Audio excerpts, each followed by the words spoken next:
Reflecting on my last 2 months of the program, it's been amazing, first of all, but I have done so much growing and healing, and it's been hard.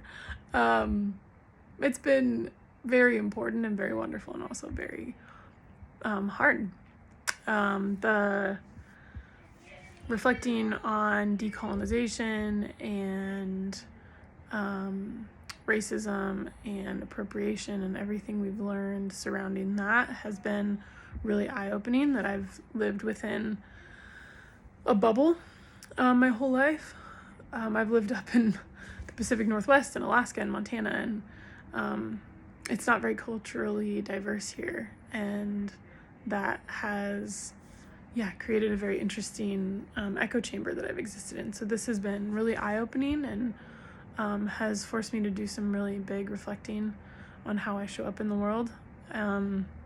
It's also helped me dive deep into myself, just the program overall, and really uncover some deep roots that are rotten, honestly, that are not helping me, that I've kind of built myself from, and that it's time to let go of and create new roots.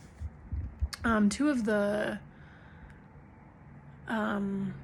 areas that we've focused on, one that has come easily to me, is intuition.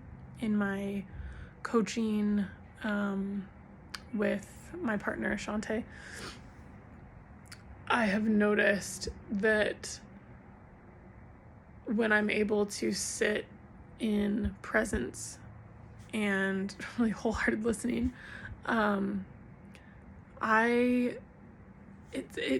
my intuition really just kicks in, and kind of in tandem with that, the other skill that I'm struggling with, that kind of this flows right into, is silence. Learning when to share that intuition that comes in, and when to hold that to myself, because just because it lands, just because this information clicks into my head, does not mean I necessarily need to share it.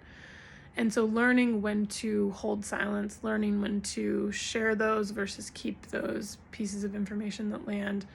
I very much, as we talked about in the call yesterday, I really want to dive deep right away and dive into the earliest memories and parts work and all these things, and learning to just kind of breathe, hold space, let the client show up as they need to, let them come to their conclusions on their own time, not pressure them to go too far, too fast.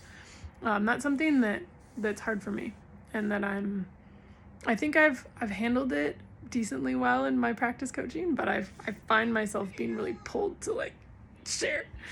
So that's where the challenge comes in. I feel like the intuition is flowing freely, at least the coaching sessions we've done, that very much, when I'm in more anxiety, my intuition's very stuck and does not flow freely at all.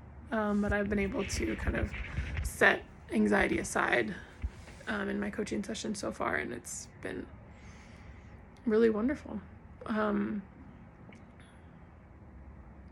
I think some of the hardest work has just been that reflecting on how I'm showing up in the world, and the ways in which I need to kind of check myself and be more tuned in. I guess another spot actually that has felt really tricky for me was listening to the trauma-informed workshop, the section on ACEs, and childhood trauma and how that affects health outcomes in adults. That's something I've been really familiar with throughout my life, because I score very highly on it. And so I found listening to the trauma-informed workshop that was very triggering for me, because it, and I think this is something that I want to focus on with my clients too, is having trauma sometimes can make a person, me, specifically feel like a statistic and feel like I'm kind of set up for failure because I've had all of these experiences that kind of check boxes of ACEs and check boxes of all of these things that come along with trauma. And that can feel like a dead end and feel like I'm kind of doomed. And so that took some coaching of myself to reframe that and be like, no, that exists, and that is an important piece of my story. And also, I can heal, I can grow, I can learn tools, I can let these things go. There are so many modalities to dive into that can help me move this trauma through my body. And so reminding myself of that, coaching myself in that, and then also remembering that with my clients and remembering my experience of it to help me hold space for them when they may be experiencing something similar, or just being, maybe that is trauma informed, of realizing like, okay, hearing, holding these traumas and all of this, that can sometimes make us feel hopeless, and just holding space for that, for myself and for my clients. Yeah, it's been a really wonderful 2 months, and I've learned so much. And I am just, it's been full on, and I'm really grateful for it.